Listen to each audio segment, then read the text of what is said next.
Hello, everyone, and today I'm going to be reviewing and going over my Squiddy collection here. As you can see, I have the Squiddy B, the OG Squiddy, and the Squiddy C, um, all from Squid Industries. Now, this is the Squiddy C. Now, I have the washers on the end just to kind of quiet it up a little bit. Otherwise, it's quite loud. But this one is the Squiddy B, which usually comes with the washers. It's a little beat up. I've had it for quite a while now, but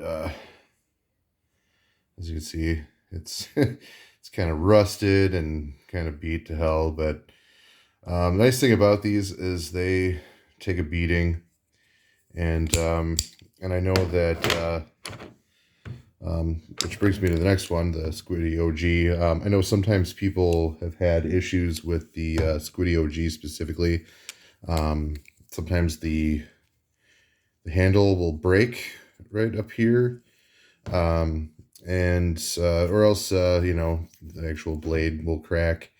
Um, I haven't had any problems with it at this point. It's held up pretty well, but I know that Squid Industries is typically really good about if you tell them what happened, they are usually able to replace parts and help you out for relatively cheap price compared to buying it originally.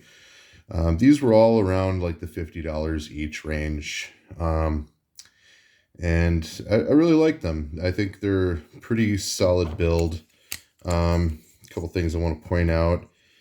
They are on just washers. It's not a bearing. It's not bearings. It's not um, you know anything but just the washers there on there to move it. But it works pretty well. They don't really have a whole lot of tap or play usually. They also always have these weights on the ends, which are really nice. I think the older Squiddy OGs didn't, but they later in later versions they added them. Now the interesting thing about the OG Squiddy is it does not have a weight at the end. It's just the weird little it kind of looks like a little ghost face sort of, but yeah, there's not really a whole lot of that going on there. But if you look at the ends of the OG or the Squiddy C and the Squiddy B, they both have like the metal weights on the end, and that really helps with making sure that um, the weight goes towards the outside of your spins and things, so that it can keep momentum really well. Now, as far as what I understand, I haven't really done any tests on these just because I want to break my stuff. But from what I understand, the Squiddy C is actually the most durable of their Squiddies. There have been like many drop tests and things done. I think Squiddy on their YouTube channel also has them throwing it off of like a couple story building. But yeah, the Squiddy C is probably the most durable of their. It's a little bit different of a material. I'm not sure exactly what it's made of, to be honest. I did not prepare for this, but yeah, just decide go over the Squiddies there. Um, and another thing I like about them too is they really locked in the screws really well when I got them. The my Squiddy B, the screws are a little loose on one part, but I don't feel like it's going to come out anywhere. Although I have taken this thing apart and tuned it a couple of times now. You can see you should probably get some new hardware at some point. It's getting a little worn down there, but yeah, but it holds together pretty well. Some people have complained about the Zen pins popping out. I haven't had this at all. I do occasionally kind of like, take a look at them to make sure that are not popping out. You know, that's just kind of your general maintenance.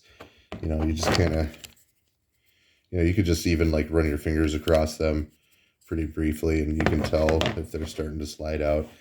Definitely something to pay attention to. Like I said, I haven't had any issues with them even moving slightly, but you know, I guess there's a lot of factors that can, you know, can change that.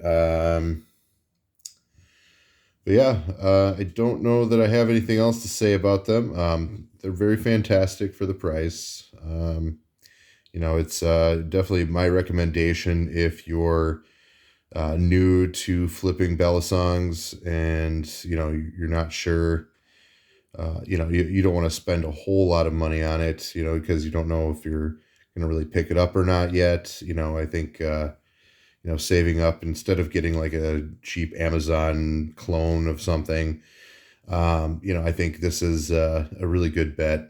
I think my one complaint about them is they're really, really light. Which, you know, it's okay. You know, they're still highly functional, but if you flip them for a while, like flipping a normal Balisong after that feels really weird, and it becomes kind of difficult because you're not used to all that weight. So, you know, it's definitely, you know, something to consider. Like, what I like to do is I like to just kind of switch them up. You know, like I'll flip Squiddy for a little bit, and then I'll flip one of my other blades, and you know, if you're doing something like that, it works. But you know, I wouldn't recommend only doing the Squiddy, just because once you go to, maybe you're wanting to do a live blade option, or you know, get a little bit higher end trainer, it's going to feel really, really awkward at first, and it's going to be kind of, there's going to be a transition. So definitely something to consider. But all in all, I do really like the Squiddy series. I definitely want to at some point expand on this collection a little bit more, but I think so far 3 is pretty good. Yeah, let me know your thoughts on these if you have experienced any of them at all. And sorry for taking a while on my making this next video. It's been, um, honestly, I've just been lazy. I was trying to think of an excuse at the time, but it was just laziness. So yeah, you know, you work all the time, and then when you get home, you just don't want to do anything. So that was pretty much what I was doing. But yeah, like, subscribe, and I will be posting some more things hopefully this weekend. Thank you, and have a great night.